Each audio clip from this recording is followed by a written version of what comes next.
Welcome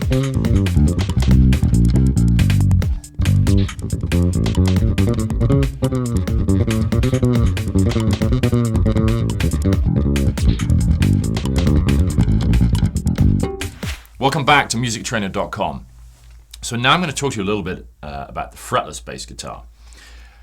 In the previous introductions that you may have watched, we talked about the 4 and the 5 string fretted basses. And I thought it'd be kind of fun for you guys to check out this instrument too. This is the fretless bass. It's a 5 string bass, tune G, D, A, E, and B on the strings here. Now the interesting thing about this bass, of course, is it has no metal frets on the fingerboard. Although you can see some lines here, these are just called fret markers, and these are actually very thin veneers of maple, just marking where the frets would be, and this helps you keep in tune on a fretless, because you have no frets to actually intonate the note. So for instance, if I play a note here, so I can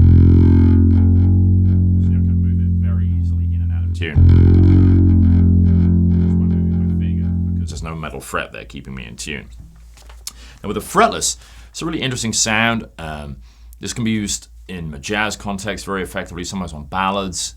But there are many great fretless players out there. Of course, Jaco Pastorius was probably the most famous.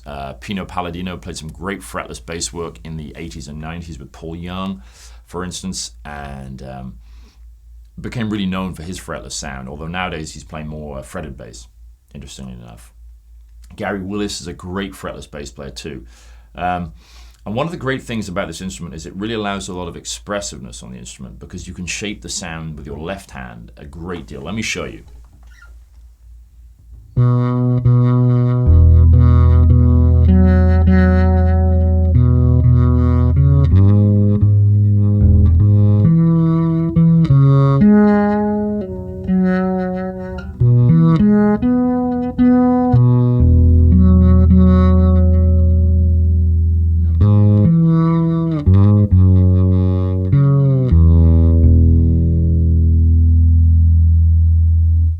There you can see, just with a little vibrato, i.e. with moving my finger very slowly back and forth on the fingerboard, I can really make the note growl and sway, if you like. Check this out. So all I'm doing is moving my finger very slowly on the fingerboard, but I can get a huge range of sound from that.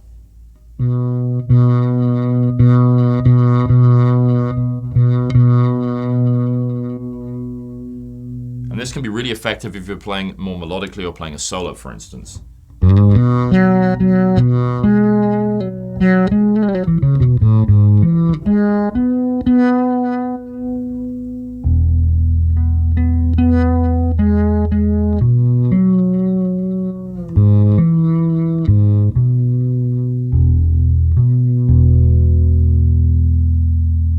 This is why the fretless really is an amazing instrument, but you have to be careful about tuning, because obviously you've got to pay attention to each note you play.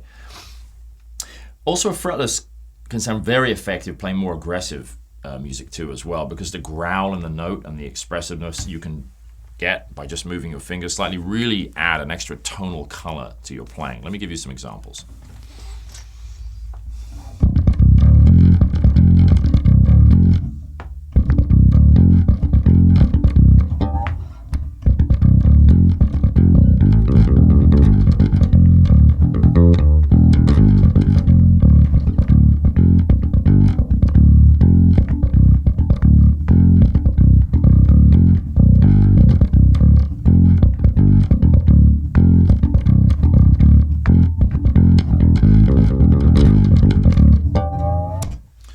There you can see I'm using the B string as well, the low string on the bass as well. And you hear that little growl and rattle to the sound. I really like, because it gives a little more edge to the tone. So there you go, there's a little introduction to the fretless. And also notice this one, again, is kind of like a 21st century take on the classic bass guitar design. Just has one pickup in this case, simple bridge, a volume control, and a bass and treble control, just like that. Very simple. And actually in this case, this bass actually has a fingerboard, not made of wood. It's actually made of some sort of a plastic composite. And this can actually be very hard wearing, because obviously the frets usually protect the fingerboard from the wear from these strings. But with a fretless, there's no protection to the neck. So with this type of plastic fingerboard, this can last you a long time, which is actually a great feature. So there you go. There's a little introduction to the fretless bass guitar as well, 5-string fretless.